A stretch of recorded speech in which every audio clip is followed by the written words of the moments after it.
Hai guys, kembali lagi di channel aku ya. Jadi di video kali ini kita bakalan bahas hal-hal yang seru dimana kita akan bahas mengenai sejarah game yang populer ya. Aku yakin pasti kalian yang klik video ini pasti kalian main game, bener kan? Oke, sebelum masuk ke videonya jangan lupa untuk like, comment, share, dan subscribe ya, karena subscribe itu gratis. Oke, langsung aja kita masuk ke videonya. Yang pertama adalah game Mobile Legends. Siapa sih yang gak kenal dengan game berjenis MOBA yang dikembangkan dan diterbitkan oleh Monton ini? Game yang dimainkan oleh dua tim dan masing-masing tim memiliki 5 anggota. Tapi tahukah kalian sejarah dari game Mobile Legends ini? Jadi, game Mobile Legends itu pernah mengalami kontroversi hak cipta, di mana Riot Games, perusahaan yang mengembangkan dan menerbitkan permainan PC League of Legends, mengajukan gugatan pada tanggal 11 Juli 2017 terhadap pengembangan Mobile Legends, yaitu Shanghai Monton Technology ke Pengadilan Negeri California karena dianggap telah melanggar beberapa merek dagang dalam permainan tersebut. Dan game Mobile Legends ini pernah dituduh melakukan pelanggaran mengenai aspek logo, karakter, rancangan peta, rancangan hero, dan rancangan monster. Namun, Monton kemudian merilis sebuah pernyataan pada hari yang sama melalui halaman Facebook yang mengklaim bahwa hak ciptanya telah terdaftar dan dilindungi di banyak negara di seluruh dunia.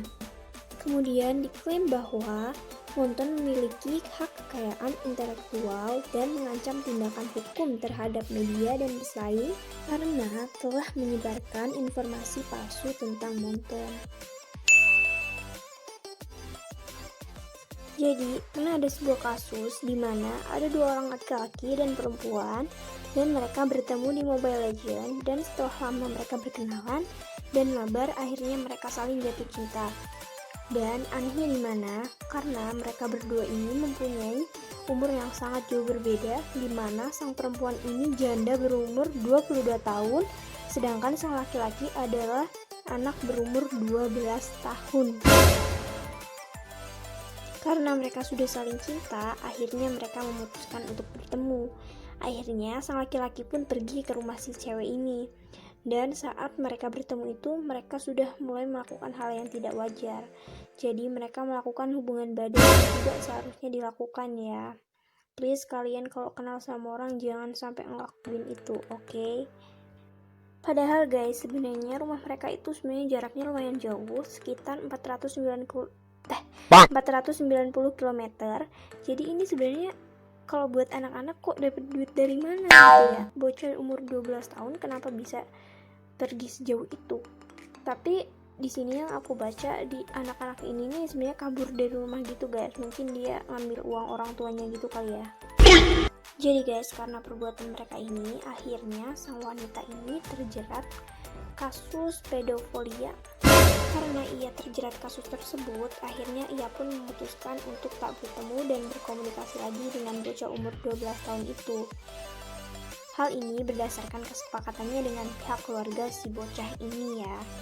Tapi karena mereka ini sudah saling cinta, jadi akhirnya mereka tidak bisa untuk memutuskan hal itu.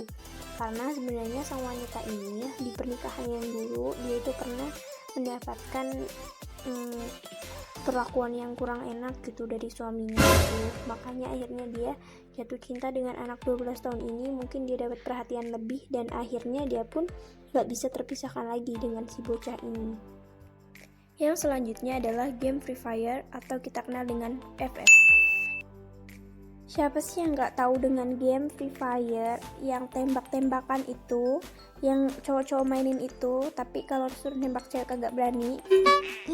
Bercanda guys.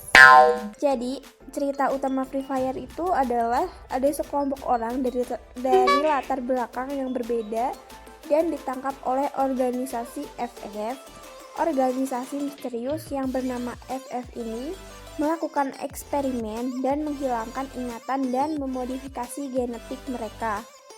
Kalian ingat gak sih dengan karakter fragmen?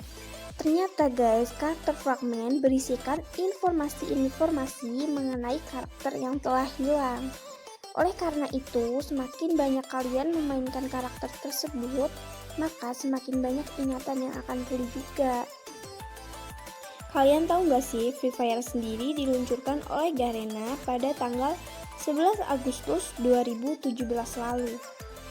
Game ini sendiri adalah game besutan Eleven Dot Studio di Vietnam dan Garena adalah publisher Free Fire di Indonesia. Lalu pada 27 September 2017, alpha test untuk Free Fire dibuka dan dapat dimainkan beberapa pemain saja. Jadi, para pemain diminta untuk melakukan feedback sehingga developer dapat melakukan revisi game sehingga game bisa menjadi lebih baik. Closed beta sendiri dilakukan di 6 negara langsung, yaitu Thailand, Vietnam, Singapura, Malaysia, Filipina, dan juga Indonesia. Namun, setelah tahap beta, Garena tidak langsung merilis Free Fire. Garena sendiri baru merilis Free Fire tepat pada tanggal 15 Januari 2018.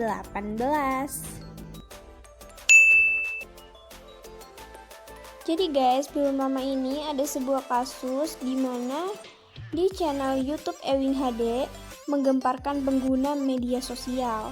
Dalam video tersebut, nampak seorang gadis yang menangis dan mengaku bahwa ada iblis dalam game Free Fire. Menurut penjelasan dari Ewing HD, gadis ini berasal dari Honduras, Spanyol. Gadis tersebut mengaku mengalami kesurupan hantu yang ada di dalam game Free Fire.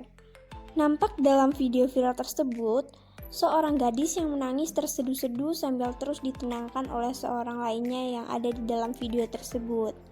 Sambil terus menangis, gadis ini mengaku bahwa ada iblis dalam game Free Fire. Aduh, takut dirimu sendiri.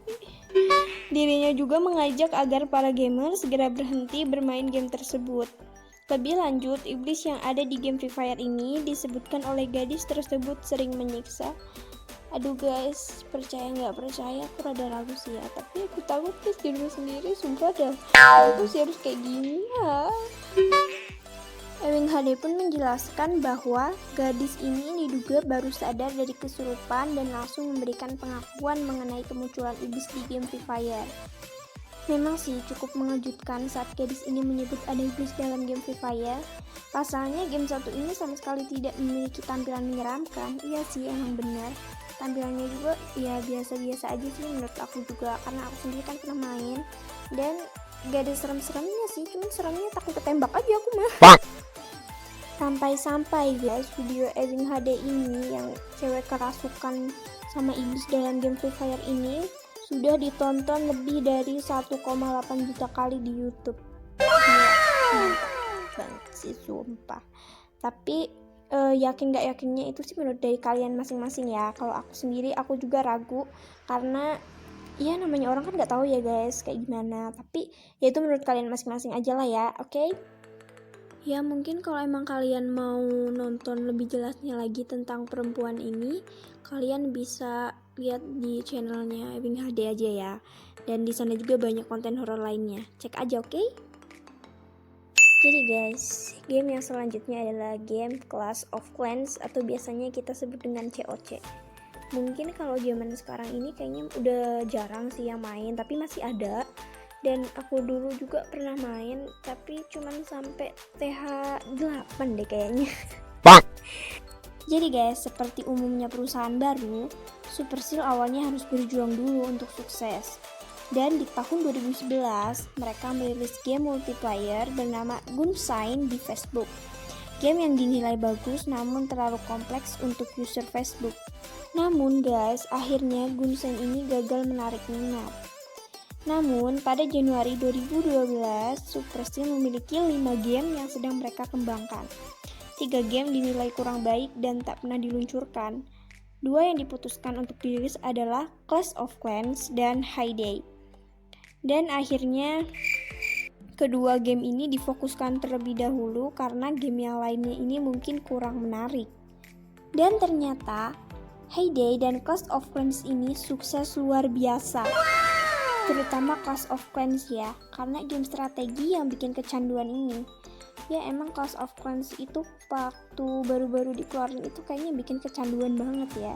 Karena gamenya tuh kayak ngatur strategi gitu, jadinya tuh seru banget deh, pokoknya aku juga main.